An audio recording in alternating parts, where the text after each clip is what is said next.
예수 부활하셨습니다. 할렐루야. 부활 최후의 승리라는 제목으로 말씀을 함께 나누겠습니다. 부활절 아침입니다. 우리 40일 특별 새벽 기도를 마치고 부활의 아침을 맞는데 얼마나 기쁘고 행복한지, 오늘 날씨도 화창한데 부활의 기쁨과 소망이 오늘 예배하는 여러분들에게 항상 넘쳐나기를 주님의 이름으로 축원합니다. 인류 역사상 가장 위대한 사건이 있다고 하면 예수님의 부활입니다. 예수님이 부활하심으로 말미암아 죽음의 권세를 깨뜨리고 온 인류에게 참된 희망을 주신 하나님의 결정적인 사건이 예수님의 부활입니다. 인간의 가장 큰 문제가 있다고 하면 죄로 말미암아 죽는 이 죽음의 문제입니다. 그런데 예수님께서 죽음을 이기시고 다시 살아나셨습니다. 그러기에 오늘 우리 모두에게도 죽음 이후에 소망을 갖게 되었습니다. 어느 신학교에서 학생이 교수님에게 이렇게 질문했습니다. 교수님, 왜 사람은 죽으면 다시 돌아오지 않는 것일까요? 교수님이 말했습니다. 두 가지 이유 때문이라네. 그것이 무엇인가요? 천국에 간 사람은 천국이 너무나 좋아서 돌아오지 않는 것이고, 지옥에 간 사람들은 그것이 너무나 힘들어서 돌아올 수 없었다고 이렇게 말을 합니다. 여러분, 이래저래 사람이 죽으면 다시는 돌아올 수가 없는 것이죠. 그런데 인류 역사상 무덤 문을 열고 처음으로 살아나신 분이 계십니다. 그분이 예수님이십니다. 여러분, 예수님은 사망 권세를 이기시고 무덤에서 3일 만에 살아나셨습니다. 그러므로 부활은 예수님의 무덤을 최종 거주지가 아니라 임시 체류소로 만들었습니다. 예수님에게 부활은 이 세상의 마지막 날이요 하늘나라에 시작하는 날이 되었습니다. 예수님은 어떻게 죽음을 이기시고 다시금 살아나셨는가? 부활하신 예수님이 오늘 우리 가운데 어떤 일을 하셨는가를 살펴보며 함께 은혜 받는 시간이 되어지길 주님의 이름으로 축원합니다. 첫 번째 우리가 살펴볼 것은 부활하신 주님은 슬퍼하는 마리아를 만나셨다는 것입니다. 여러분, 역사상 부활하신 예수님을 최초로 목격한 사람은 마리아입니다. 그런데 마리아가 갈릴리 막달라에서 태어났다고 해서 막달라 마리아라고 이렇게 부르게 됩니다. 그런데 그녀는 고통스러운 인생, 희망이 없는 인생을 살게 되었습니다. 왜 그런가요? 누가복음 8장 2절에 보면 그녀는 7 귀신이 들렸다고 그랬습니다. 여러분, 귀신 들려 있는 삶이 정상적인 삶을 살 수가 있겠습니까? 그녀는 정상적인 삶을 살 수가 없었습니다. 매우 고통스럽고 힘든 인생을 살 수밖에 없었습니다. 또 어떤 성경학자는 그녀가 창녀였을 것이라고 말을 합니다. 왜 그가 인생의 가장 밑바닥의 생활을 할 수밖에 없었을까요? 그의 삶은, 그의 가정은 가난하고 비참한 상황 속에 놓여 있었던 것 같습니다. 그러기에 자신의 몸을 파는 일을 할 수밖에 없는 그런 슬픔 속에 살게 되었었죠. 그녀는 인생을 살아가는데 희망이 없었습니다. 고통스럽고 절망스러웠습니다. 그런 그녀를 부활하신 예수님이 만나주셨습니다. 그녀가 예수님을 만나게 되었었을 때 새로운 삶, 새로운 희망을 품고 살게 되었습니다. 여러분, 그녀에게 있어 삶에 다시금 활력과 희망을 갖게 된 이유는 무엇인가? 그녀가 예수님을 만났기 때문입니다. 사람은 누구를 만나느냐에 따라서 인생이 달라집니다. 그러기에 인생의 방황은 하나님 만나면 끝난다고 그랬습니다. 신앙의 방황은 좋은 교회를 만나면 끝나게 됩니다. 오늘 우리의 인생도 누구를 만나느냐에 따라서 인생이 달라지게 되는데, 사랑하는 여러분, 오늘 예배 드리시는 여러분들은 우리의 인생의 주인 되신 살아계신 하나님을 만남으로 말미암아 우리의 인생이, 우리의 삶이 새로워진 줄로 믿습니다. 그러기에 오늘 우리도 막달라 마리아처럼 부활하신 예수님을 만나면 우리의 인생도 새로워질 수 있고 변화될 수 있다는 사실입니다.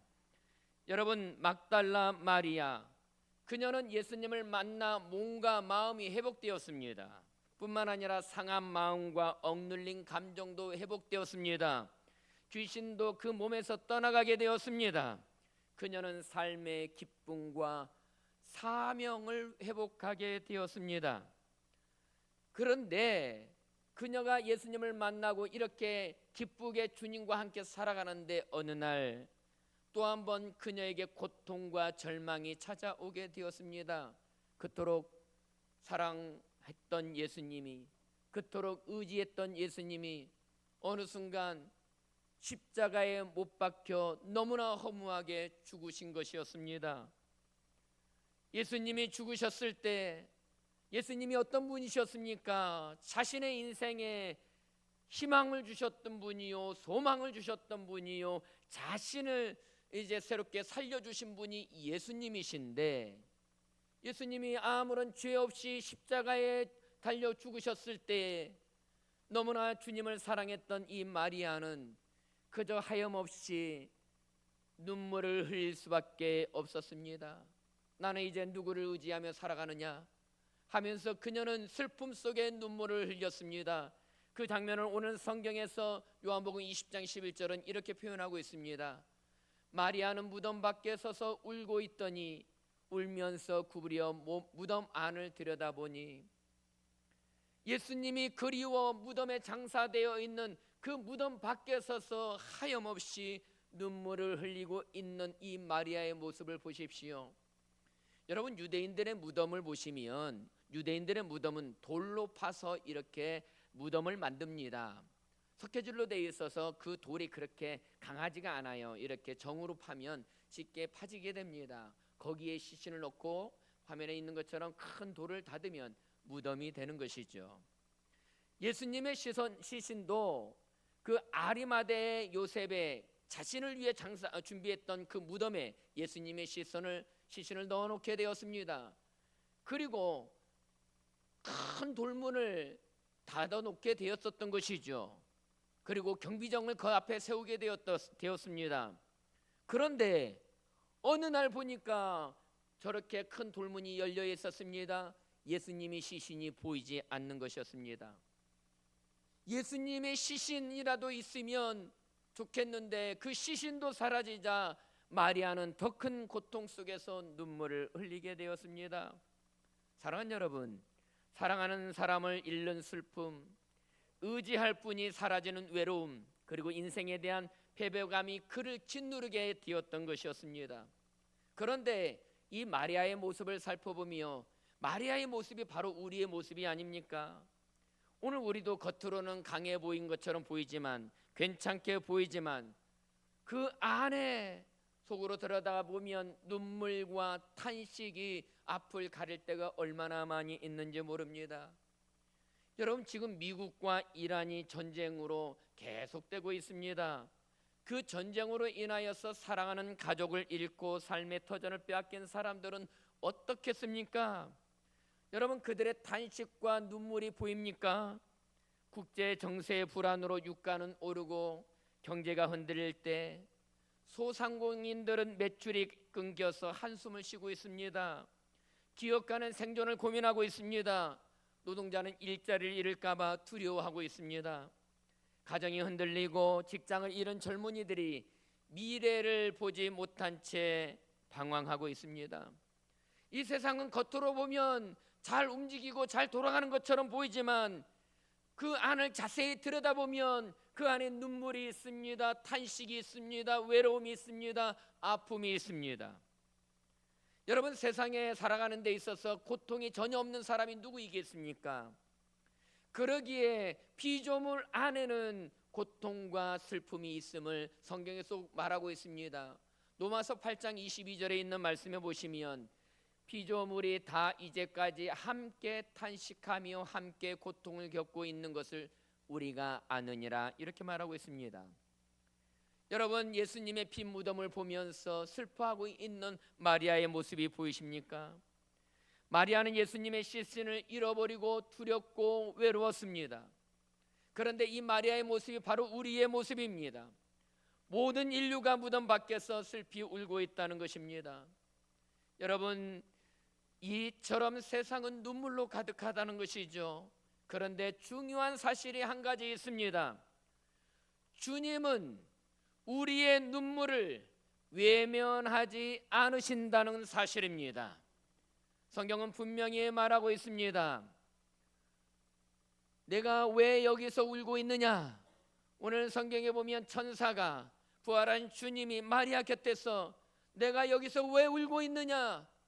울고 있는 마리아 곁에 다가가셨다는 것입니다. 주님은 우리의 모든 눈물을 닦아주시는 분이시라고 요한계시록 21장 4절은 말하고 있습니다.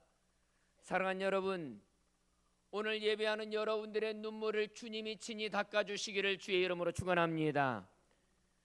무덤가에 밖에서 울고 있는 마리아에게 주님은 부활하셔서 그 곁에 다가가시고 찾아가실 뿐만 아니라 어찌하여 울고 있느냐 하시면서 울고 있는 그 마리아의 눈물을 닦아주시는 주님의 모습을 발견하게 됩니다. 우리도 마찬가지입니다. 우리가 인생을 살다 보면 때로는 남에게 말하지 못하는 고통 속에서 눈물을 흘릴 때가 있습니다. 아픔 때문에 눈물을 흘릴 때도 있습니다. 그런데 여러분 분명히 기억하십시오. 주님은, 부활하신 주님은 우리가 아파할 때 우리 곁에 계시는 분이십니다. 우리가 눈물을 흘릴 때에 저와 여러분의 눈물을 닦아주시는 주님이 되심을 믿으시길 바랍니다. 그러기에 부활하신 주님은 우리의 눈물을 변하여 기쁨으로 바꾸어 주시는 주님이십니다. 그 주님을 높이며 찬양하는 여러분이 되시길 주의 이름으로 축원합니다.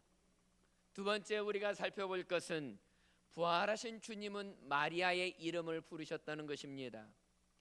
절망 가운데 있는, 눈물을 흘리고 있는 마리아에게 놀라운 일이 일어나게 되었습니다. 오늘 요한복음 20장 16절에 있는 말씀을 보십시오.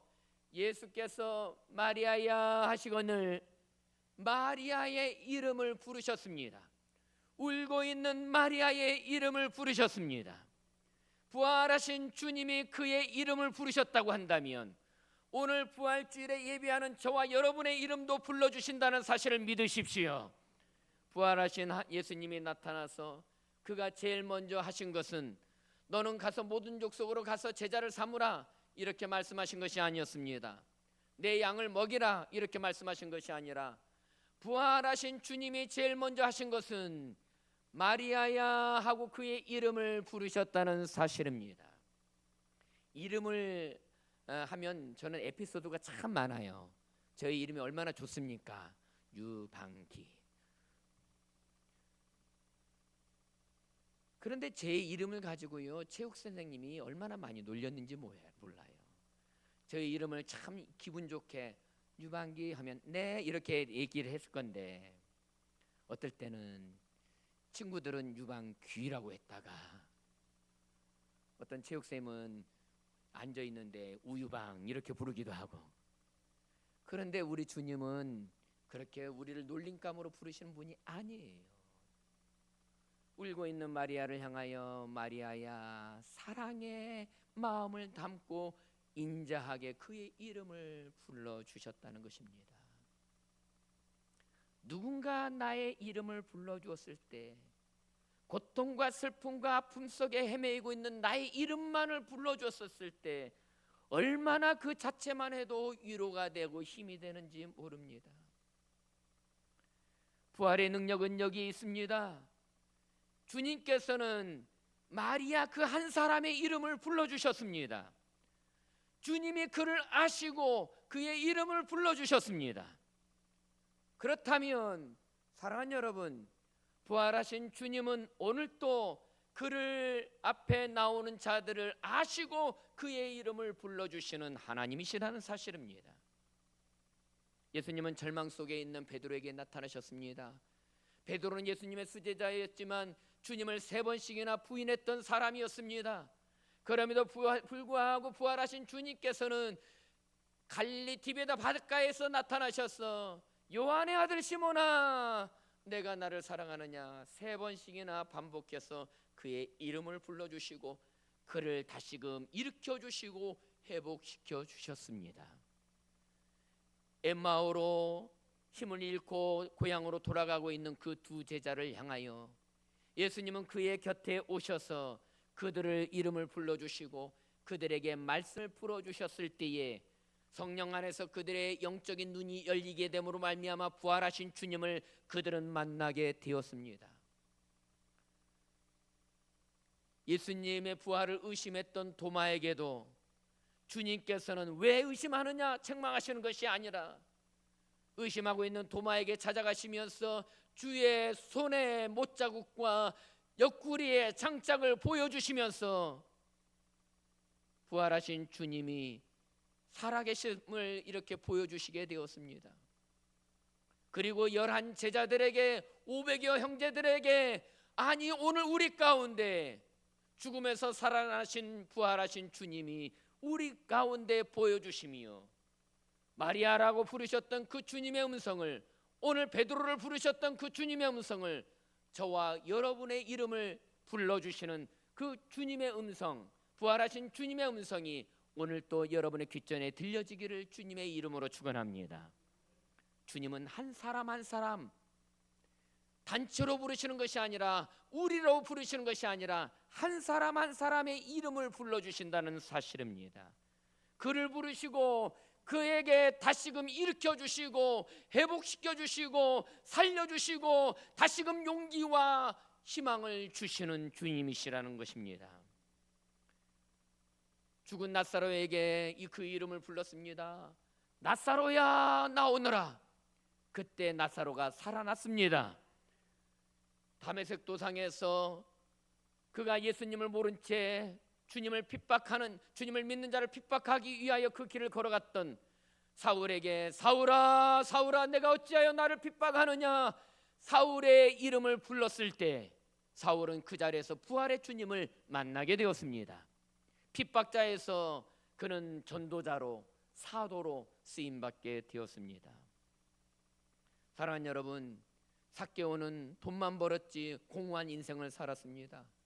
그런데 예수님은 삭개오야 내려오라, 그의 삭개오의 이름을 불러주셨을 때, 그의 가정에 유하게 되었었을 때 삶의 의미를 발견하게 되고 주를 위하여 살아가게 되었습니다.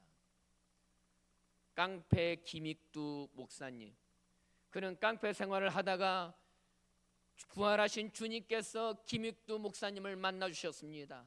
그는 깡패 생활을 청산하고 주의 종이 되어 복음을 전하는 주의 종으로서 쓰임받게 되었습니다. 사랑하는 여러분, 오늘 또 부활하신 주님께서는 저와 여러분의 이름을 부르고 계십니다. 여러분, 복음성가 중에 이러한 찬양이 있습니다. 나를 지으신 주님 내 안에 계셔, 처음부터 내 삶은 그의 손에 있었죠. 내 이름 아시죠. 내 모든 생각도 내 흐르는 눈물 그가 닦아주셨죠. 사랑하는 여러분, 반주 없이 이렇게 부른다는 것이 굉장히 쉽지 않습니다. 그 일을 해냈습니다. 부활하신 주님의 은혜입니다. 그런데 가사를 보십시오. 내 이름 아시죠. 내 모든 생각도 내 흐르는 눈물도 그가 닦아주셨죠. 저도 목회하면서 힘들 때, 외로울 때, 버거울 때 왜 없겠습니까? 어찌 저뿐이겠습니까? 험한 세월을 살아가는 여러분 어떻습니까? 살다 보면 힘겨울 때도 있고 외로울 때도 있고 고통스러울 때가 왜 없어요? 부활하신 주님께서는 우리를 아시고 살피실 뿐만 아니라 나의 이름을 부르시고 나의 눈물을 닦아주시는 주님이 되셔 주신다고 그랬습니다. 그러기에 나의 이름을 불러주시는 그 주님으로 인하여 우리에게는 소망과 희망을 안고 살아갈 수 있다는 것입니다. 마리아의 이름을 부르신 주님께서 오늘 저와 여러분의 이름을 불러주시는 주님의 은혜를 누릴 수 있기를 주의 이름으로 축원합니다. 마리아의 이름을 부른 다음에 그 다음 두 가지가 중요한데, 요한복음 20장 17절에 있는 말씀을 보십시오. 예수께서 이르시되 나를 붙들지 말라, 내가 아직 아버지께로 올라가지 아니하였노라. 여러분, 이 말씀이 무엇입니까? 예수님이 마리아에게 찾아와서 그의 이름을 불렀지만 예수님은 이제 마리아와 다른 상황에 놓이게 되었다는 것입니다. 마리아는 땅에 살고 있지만 예수님은 이제 하늘에서 살게 됩니다. 하늘의 고향인 예수님은 이제 하늘로 돌아갈 준비를 하고 계시는 것입니다. 부활은 다른 것이 아닙니다. 하늘의 존재가 되고 하늘의 다스림을 받는 존재가 되었다는 것을 의미합니다. 사랑하는 여러분, 우리는 이 땅에 살고 있지만 우리는 하늘에 속한 사람들입니다. 부활하신 주님께서 하늘로 승천하신 이후에 여전히 우리 가운데 동행하시는데 성령님을 통하여서 함께하고 계십니다. 그러기에 오늘 우리도 땅에 살지만 하늘에 속한 자로 살 때에 죽음을 뛰어넘어 담대하게 살아갈 수 있는 것입니다. 그러기에 부활은 다시 사는 것입니다. 하늘의 생명을 가지고 사는 것입니다. 하늘의 능력을 가지고 사는 것입니다. 그러기에 부활의 사람들에게는 패배주의, 허무주의, 그 모든 것을 극복하며 살아가게 된다는 것입니다. 왜요? 부활하신 주님이 나를 돕기 때문에 그렇다는 것입니다. 그러기에 사랑하는 여러분, 오늘 또 부활하신 주님의 음성을 듣는 은혜가 여러분에게 가득하길 주의 이름으로 축원합니다. 마지막으로 세 번째 살펴볼 것은 우리는 부활하신 주님의 증인이 되어야 한다는 것입니다. 부활하신 예수님을 만난 마리아는 그 즉시 변화되었습니다. 더 이상 울고 있지 않았습니다. 더 이상 낙심 가운데 빠져 있지 않았습니다. 부활하신 주님을 만난 마리아는 어떻게 하였습니까? 오늘 본문 18절에 있는 말씀을 보십시오. 우리 함께 읽도록 하겠습니다. 시작. 막달라 마리아가 가서 제자들에게 내가 주를 보았다 하고 또 주께서 자기에게 이렇게 말씀하셨다 이르니라. 여러분, 막달라 마리아는 더 이상 울면서 주저앉아 있지 않았습니다.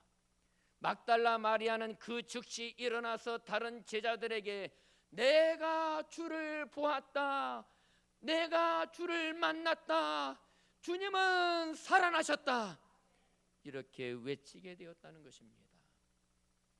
여러분, 부활의 주님을 제대로 만난 사람들, 부활의 주님을 경험한 사람들 가만히 있을 수가 없습니다.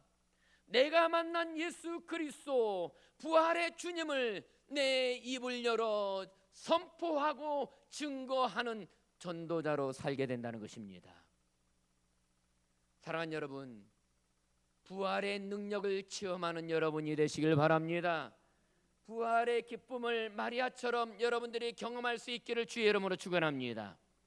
그리하여 우리도 마리아처럼 부활의 주님을 만난 그 감격과 기쁨을 우리가 만나는 사람들에게 증거하는 증거자로 살아갈 수 있기를 주의 이름으로 축원합니다. 여러분, 부활하신 주님이 우리에게 주신 미션이 있습니다. 그것은 무엇이냐? 우리로 하여금 부활의 증인이 되라고 하는 사명입니다. 그러기에 우리가 하나님의 자녀들, 부활의 능력을 경험하는 주의 백성들이 이 땅에서 해야 할 사명이 있다고 한다면 무엇일까요? 땅끝까지 이르러 내 증인된 사명입니다.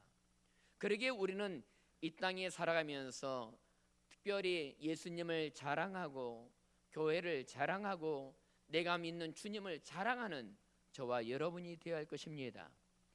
하나님께서 우리 교회 가운데 은혜 주셔서 40일 동안 특별 새벽 기도를 은혜 가운데 잘 마치게 했습니다. 마지막 날에 40명이 넘는 사람이 모여서 함께 새벽 기도를 드렸습니다. 우리 교인들이 놀랐어요. 여러분, 하나님께서는 하나님의 은혜를 사모하는 자들에게, 기도하는 자들을 통하여서 일하시는 하나님이십니다. 그러기에 우리는 안 된다, 끝났다, 실패했다, 희망이 없다, 더 이상 이러한 생각은 무덤에 장사 지내 버려야 합니다. 우리는 다시금 돌문을 열어주신 주님, 다시금 살아나신 주님, 부활의 주님, 그 주님이 나의 주님이 되심으로 말미암아 우리에게 새 희망을 주시고 다시금 회복시켜 주심을 믿고 나아가는 여러분이 되시길 주의 이름으로 축원합니다. 마지막 날 저는 선포했습니다. 우리 교회가 부흥의 불길이 타오르는 교회가 되어지길 소망하며, 주여 300명의 예배자를 허락하여 주옵소서. 올 한 해 100명의 예배자를 더하여 주셔서 구체화되게 하시고 하나님이 하신 일을 보게 하여 주옵소서. 여러분, 믿음은 선포입니다. 믿음은 바라는 것들의 실상입니다. 그러기에 우리가 믿음으로 믿고 확신하며 구할 때 하나님은 응답하실 줄로 믿습니다. 그렇다면 우리가 해야 할 일이 무엇일까요? 부활의 증인이 되는 것입니다. 올 한 해 사랑하는 여러분, 함께 참여해 주십시오. 우리의 손이 두 개입니다.